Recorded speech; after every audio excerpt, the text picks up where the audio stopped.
Army officers पे बनी है, हमारे पुलिस पे बनी है, लेकिन ये पहली बार हमारे बीएसएफ ऑफिसर्स का ट्रिब्यूट है, उनको एक ट्रिब्यूट है। पिछले 10-12 सालों में जो एक इंसिडेंट रेट हो गया है टेररिस्ट अटैक्स का, सरप्राइज अटैक्स का, इंसर्जेंसी का, काफ़ी हद तक कम हो गया है। तो एक सिक्योरिटी की फीलिंग आई। 38 इयर्स के बाद पहला वहाँ पे एक फिल्म प्रीमियर और स्क्रीनिंग होगा जो हम ग्राउंड जीरो के रख रहे हैं, जो एक बहुत बड़ी बात है, एक लैंडमार्क और एक हिस्टोरिकल इवेंट है जो हम श्रीनगर में रख रहे हैं। पहली एक ऐसी फिल्म है जो कंप्लीट बीएसएफ के ऊपर बनी है, क्या कहना चाहेंगे इस बारे में? आई थिंक इससे पहले बीएसएफ के हमारे जवानों, उनका काम, उनकी बहादुरी, उनके जो सैक्रिफाइसेस रहे हैं, उसको ट्रिब्यूट देने के लिए कभी फिल्म बनाई नहीं गई है। आर्मी ऑफिसर्स पे बनी है, हमारे पुलिस पे बनी है, लेकिन ये पहली बार हमारे बीएसएफ ऑफिसर्स का ट्रिब्यूट है, उनको एक ट्रिब्यूट है, और ये एक बहुत बड़ी बात है। आई थिंक एक ऐसा मिशन जो उनके illustrious I would say run में 50 इयर्स में एक डिफाइनिंग उनका मिशन और ऑपरेशन था, हमारे नेशनल सिक्योरिटी की हिस्ट्री में एक डिफाइनिंग ऑपरेशन रहा है। तो एक बहुत बड़ी बात है और एक बहुत ही एक्स्ट्रॉर्डनरी कहानी है जो आई फील हमारे सारे सिटीजन्स इनको, इस कहानी को देखना चाहिए, और इन्फॉर्मेशन के तौर पे और एक एंटरटेनमेंट के तौर पे भी। तो जब भी हम आर्मी की बात करें, बीएसएफ की बात करें, तो कंधों पे एक बहुत बड़ी जिम्मेदारी आती है। जब भी हम यूनिफॉर्म की बात करते हैं, तो क्या आपको आपके कंधों पे इतनी बड़ी जिम्मेदारी लगी कि आप किसी को, एक आर्मी ऑफिसर को रिप्रेजेंट कर रहे हैं स्क्रीन के ऊपर? वेल ऑफ कोर्स एक बहुत बड़ी रिस्पॉन्सिबिलिटी है, क्योंकि आप एक ट्रू इवेंट को आप स्क्रीन पे दर्शा रहे हैं ऑडियंस के सामने। एक ऐसा मीडियम है सिनेमा का कि वो एक बार बात बन जाती है, फिल्म शूट हो जाती है, तो फॉर पोस्टेरिटी रहती है, वो आर्काइव्स में हमेशा रह जाती है। तो वो इम्पैक्ट क्रिएट करने के लिए उसमें बहुत काम लगता है।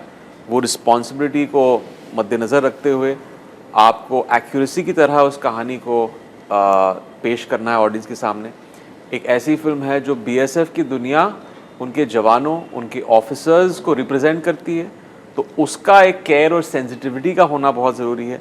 और उसके अलावा इन ऑफिसर्स ने, जिन्होंने अपनी जान को दाव पे लगा कि इनकाउंटर में एक हाई रिस्क प्रोफेशन में ये सारा जो काम किया है उन्होंने, दुबे जी हो या बीनू, मिस्टर बीनू, एसपी त्रिवेदी जी, इन सारे ऑफिसर्स ने जिस तरह डिलीजेंटली ये काम किया है, वो ठीक तरह से रिसर्च करके पेश करना, वो एक बहुत ही इंपॉर्टेंट चीज़ थी जो हमारे क्रू ने, we were very cognizant of that कि हमें ये बहुत मेहनत करनी है इस चीज़ में।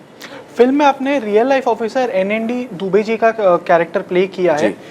उसके अंदर एक ऐसी चीज़ जो आपको लगी हो, जो आपने उनसे सीखी हो, एंड यू नो प्रिपरेशंस आपने कैसे की इस मूवी को लेके, किसी रियल लाइफ कैरेक्टर को ऑन स्क्रीन प्ले करना कितना आसान या मुश्किल होता है आपके लिए? आई थिंक एक एक्साइटमेंट की बात थी कि आप ऐसे एक ऑफिसर का किरदार निभा रहे हैं जिनका एक बहुत ही इलिस्ट्रियस करियर रहा है बीएसएफ में। उनकी तभी सेकंड पोस्टिंग थी बीएसएफ में, सेकंड इन कमांड थे तभी। और एक चीज़ जो मुझे लगा कि मुझे इस चीज़ में निचोड़कर इस कैरेक्टर में अपने परफॉर्मेंस में लेके आना है, वो मेरे पहले दिन की जो मीटिंग थी मिस्टर दुबे के साथ, उनका एक जो ह्यूमिलिटी है, जो एक हम्बलनेस है, और ये बहुत सारे जवानों में देखा है मैंने, क्योंकि हमारे पॉइंट ऑफ व्यू से ये इतना बड़ा बलिदान दे रहे हैं, इतनी मेहनत करते हैं। मैंने देखा राजस्थान में जब गया था तो वहाँ के गार्ड्स 45 डिग्रीज़ के गर्मी में वहाँ पे बॉर्डर पे तैनात रहते हैं। 11-11 महीने उनकी ड्यूटी चलती है, वो अपने फैमिली से नहीं मिलते हैं, आइसोलेटेड जगह में रहते हैं, उनका कम्युनिकेशन कट हो जाता है उनके फैमिली से, दोस्तों से। बहुत बड़ी बात है जो करते हैं, और इसको हमें कहीं एक्नॉलेज करना चाहिए।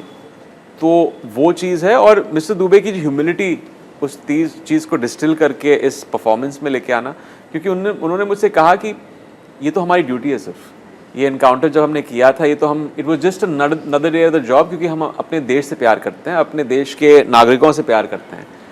तो उस फीलिंग को, वो फीलिंग ऑफ पेट्रियाटिज्म को लेके आना, एक फीलिंग और इमोशन में उस कैरेक्टर में, वो बहुत इंपॉर्टेंट था।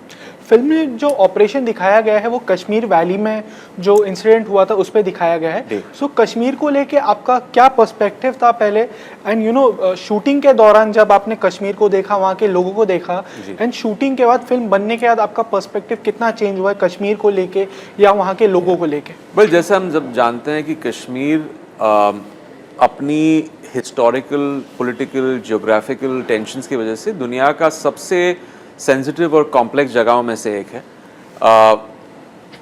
और ये मेरे दिमाग में भी था जब मैं श्रीनगर जाने से पहले, और ये मेरी पहला ट्रिप था वहाँ पे श्रीनगर में, कभी हॉलीडे के लिए नहीं गया वहाँ पे।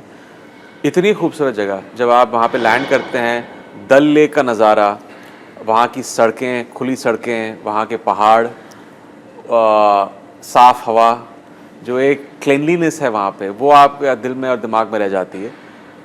आई थिंक अभी पिछले 10-12 सालों में जो एक इंसिडेंट रेट हो गया है टेररिस्ट अटैक्स का, सरप्राइज अटैक्स का, इंसर्जेंसी का, काफ़ी हद तक कम हो गया है। तो एक सिक्योरिटी की फीलिंग आई वहाँ पे। वहाँ के लोग भी बहुत अच्छे थे, अदब से बहुत रिस्पेक्टफुली वो पेश आए, बहुत सपोर्टिव थे, बहुत प्यार मिला हमें श्रीनगर में। और ये परसेप्शन हमारा चेंज होना चाहिए कश्मीर के प्रति और श्रीनगर के प्रति। वहाँ पे मैंने देखा कि बहुत सारे टूरिस्ट भी आने शुरू हो गए हैं। हालांकि हम 18 तारीख को इस महीने के 38 ईयर्स के बाद पहला वहाँ पे एक फिल्म प्रीमियर और स्क्रीनिंग होगा जो हम ग्राउंड ज़ीरो के लिए रख रहे हैं, जो एक बहुत बड़ी बात है, एक लैंडमार्क और एक हिस्टोरिकल इवेंट है जो हम श्रीनगर में रख रहे हैं 18 को, 3 दिन बाद।